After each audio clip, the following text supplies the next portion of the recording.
Hi YouTube, today I'm going to do a bit of a how-to video explaining how to dismantle your Kirby turbo accessory kit, basically the turbo sander as it's most commonly known as, so you can clean it, like take it apart and clean it, or maybe you just want to figure out how it works, which I'll explain how it works as I'm taking it apart. But anyway, this is it. This is off a Kirby G4. For those who appreciate quality, reliability and performance. Indeed. So, it came with various pads. You have got a scouring pad,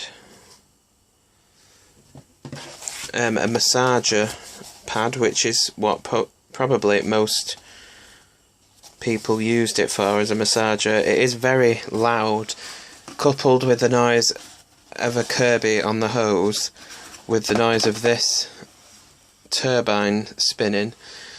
It's very noisy, so although it might feel nice as a massage, it's very loud.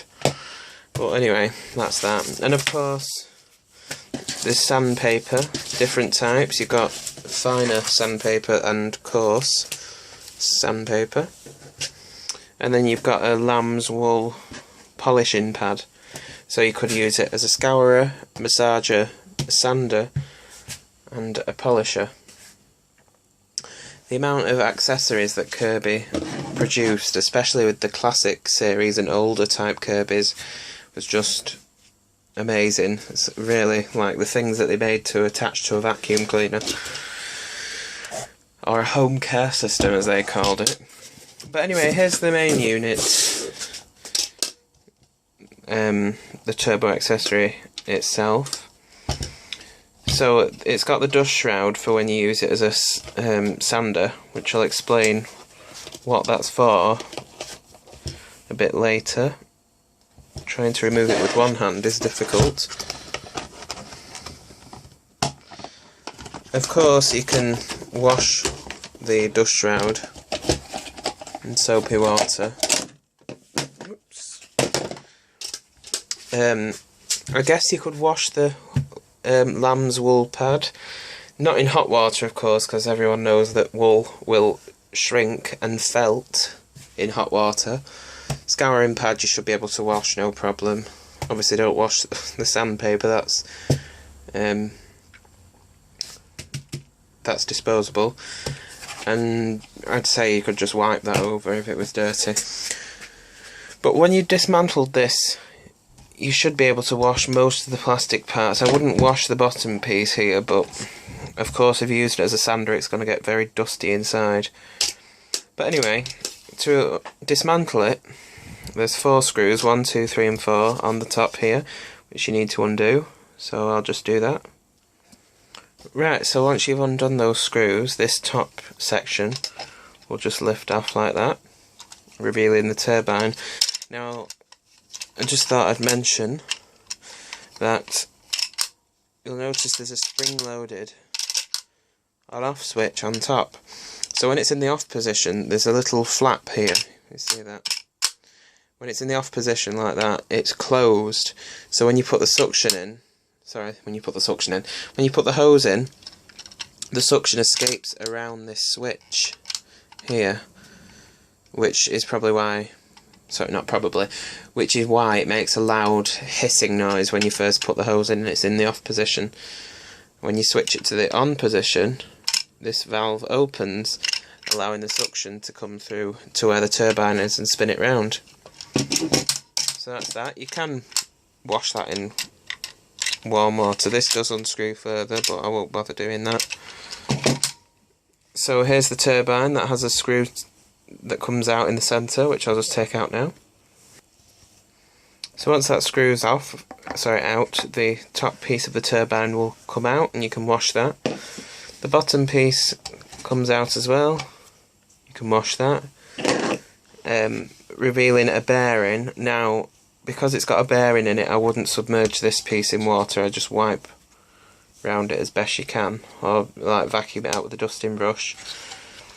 and that should clean it well. This plastic piece here lifts off, revealing 2 screws there, which again I'll undo. So once those screws are undone, this piece will just lift off. And this is the piece that I wouldn't submerge in water, as I said.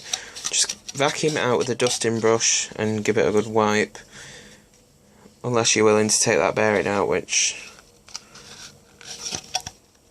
it's pressure fitted into there, as I would expect.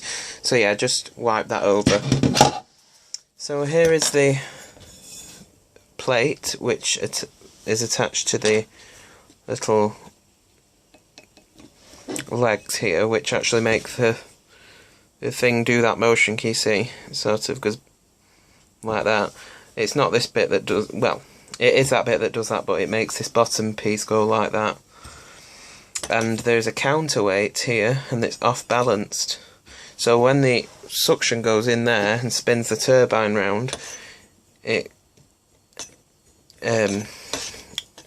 this is off balance, so when it spins round, it's sort of spinning off balance, which makes it judder like that, because all this piece is connected together, if that makes any sense.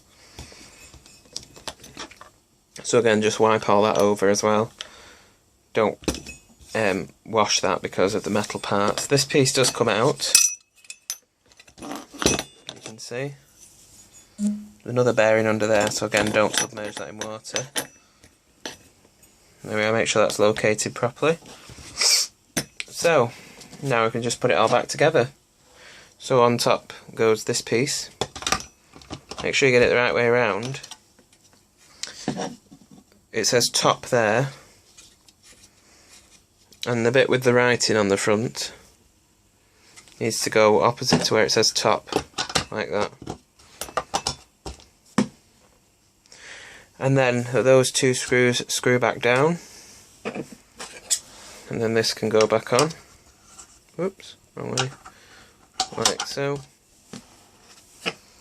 And then the bottom turbine goes in, which is this one. Make sure you get it the right way up with the little notch on top. See, it's not underneath. Make sure that goes in the right way. And then the top one goes on, making sure you locate that little pin with the notch. You'll feel it click into place anyway, like that. You can see when I'm doing that, the thing sort of goes like this. But it won't be this part that does it when that's not resting. Whoops. When it's not resting on the surface, the bottom piece will go like this. So anyway, those 2 screws will be screwed down, the centre screw goes in, then the top fits back on, and those 4 screws are replaced. So I'll just do all that now. Okay, so it's all back together now. And of course, when you're using it as a sander, you'll need to use this, which is the dust shroud. And you might wonder, well, how does it suck up the dust? Well, where does it go? It's all sealed off under here, so it can't get under there, and the turbine's in here. So, obviously when it sets it on, and the suction's coming through and spinning that turbine, the suction comes right through to the other side and escapes here. So if you covered that, the turbine would stop, like if you covered it with your finger. So obviously the suction's escaping there, and when you've got this dust shroud around it, which you only use when you're using it as a sander, it covers that, you can't really see it, can you, that gap where the suction escapes. So when that's locked on, the suction is coming from here and goes all the way around. So when you got your sandpaper on and sanding, it'll suck up the dust all the way around there. So that's how that works. But anyway, it should only really be dirty in this top section here if you've been using it as a sander. But, you know, you might want to disassemble it and clean it if you haven't owned it from new. But anyway, that's that anyway. That's the turbo sander. Oh, sorry, turbo accessory kit. But most people know it as a sander. and I think they sold it as a massager to, if it was the housewife that it was being sold to, because obviously this is an optional accessory. It didn't come with this as standard. I'm not sure if it came with the shampoo system, the Kirby's. They always seem to come with them when they pop up on eBay, so whether they were sold as extra or they came with them, the shampoo system that is, I don't know. But anyway, that's this sort of a video on how to with the Kirby Turbo accessory kit. But anyway, hopefully you found this interesting, and thanks for watching.